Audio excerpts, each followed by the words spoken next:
want to thank Pierce and Forrest for organizing the reunion and inviting me to be part of the lineup today. I was really tempted to make a presentation without much text. I couldn't help myself. I had to put one slide in there. For some of you who may not have realized, there was much fear within the park, Parks Canada particularly, about this large-scale science project and NASA invading the park, and the perception of what would happen. Parks at the time was really interested in ensuring that ecosystem integrity was maintained, and environmental assessments were being conducted on everything from park benches to outhouse installations. So for them to imagine this large-scale science project invading them, as you can probably realize, there was a lot of concern.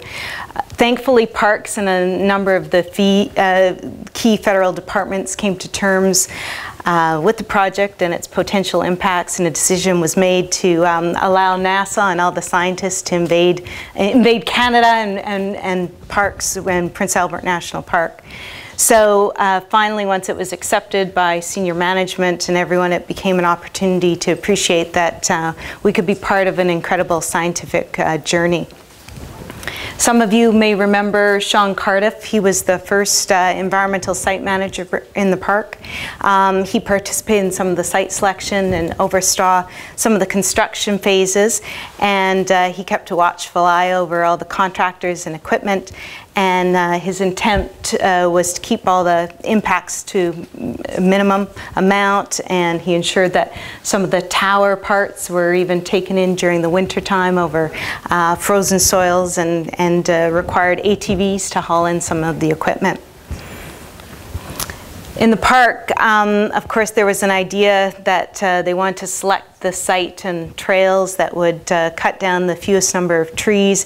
Couldn't be a straight path directly to the tower site, have to be a meandering path. All the buildings and boardwalks had to be elevated to reduce the amount of trampling on vegetation, and in anticipation that the structures would actually be removed when the time came and the project was over. One of the biggest challenges was installing the power and phone lines, and trenching in was done by the smallest machinery possible in the park. Well, when we compare it to what happened outside the park at the Black Spruce site, the old Aspen site fared quite well. Sean recalled having to go in there and shutting down SAS Power from their continual kind of removal of vast amounts of vegetation. There was, you know, huge kind of backlash that was forecast by NGOs and people in the area that something like that could have happened. In the end, I think, like I said, the park was happy that that didn't happen within the boundaries, and that it was an outside thing. But also there was a concern, of course, that the amount of vegetation that was removed was going to impact the measurements as well. So I'm happy that Sean was able to get in there before too many more trees were removed. Some of you may also recall Mary Dahlman. Mary replaced Sean when he left for Jasper National Park, and she was the second site manager. She agreed to take the job. There was a lot of skepticism by the park wardens and her husband. They kind of said, "You're a park interpreter. What do you know about science? And you have no idea about construction and what these researchers are going to do out there in the bush." But Mary really faced up to the challenge. She had her share of accidents. I think one of her first days on the job, I remember her running over one of the electrical poles in the warden office parking lot with the first time she operated the Argo. So that didn't seem to stop her, thankfully. And I reached out to Mary last month, and she too remembers kind of the fear of having to keep a very watchful eye over all the researchers and make sure that the park was kept intact. She has fond memories of all the people and the beauty of the old Aspen site. She was instrumental in ensuring that there were other researchers that were able to use the towers for bird and bat research. One of her remarks to me was how incongruous it was that she would take conference calls in the middle of winter in a little log cabin, which was our office, during the middle of winter with folks from Houston and Maryland.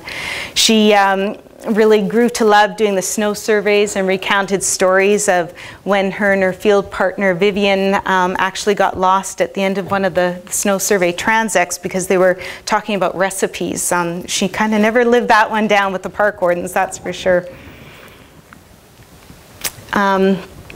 And Mary really indicated that she appreciated the incredible organization of the project, the military precision of it all, she said, and how synchronized it was.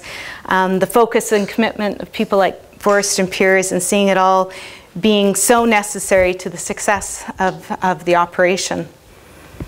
Mary moved on to Banff National Park, and I became the third site manager. I'm not sure why we went through so many of them, but it was a great career move for me, moving from summer student to manager. My recollection of the events in the first years was similar to Mary, but I think I actually had a lot more fun because I didn't have the worry she had and the need to have the watchful eye.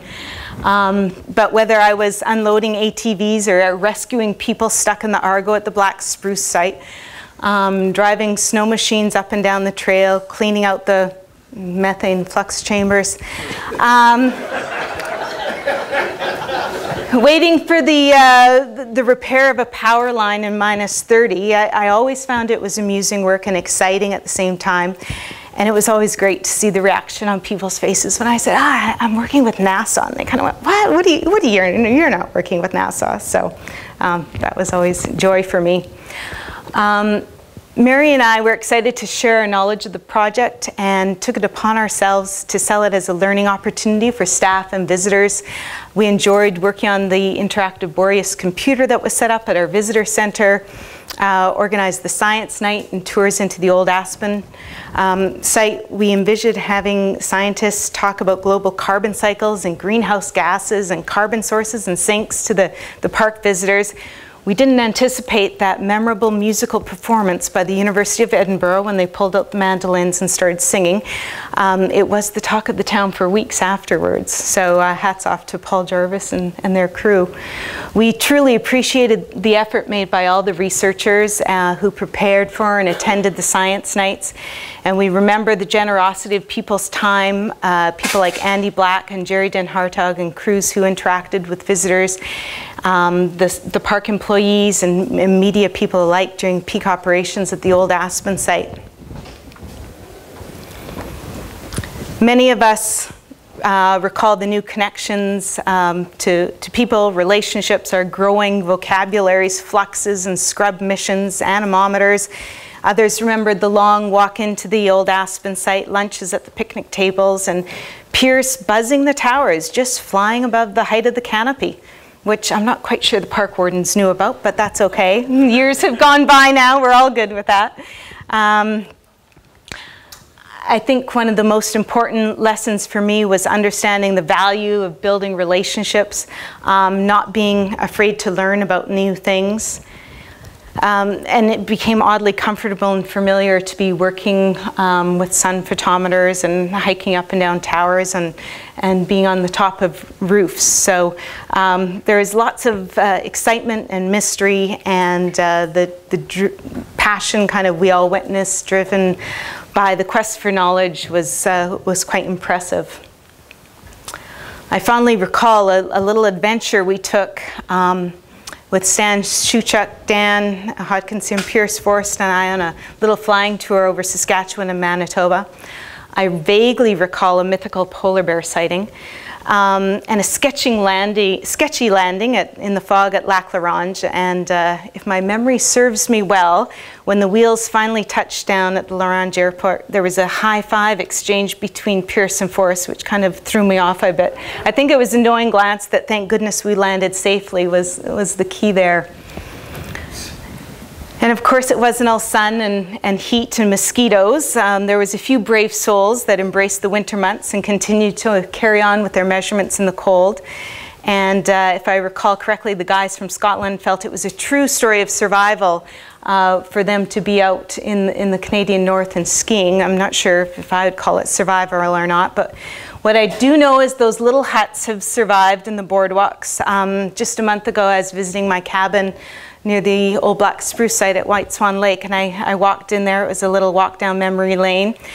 Boardwalk is not exactly safe anymore, as you can see in the far right corner, but there's still endless number of wires connecting hut to tower and hut to forest floor. And you can see the old black spruce trail has recovered. There's a lot of regrowth and regeneration, and you see the resilience of the boreal forest, and one might even say Mother Nature. So I just want to be thankful that I was part of such an amazing project. So thank you.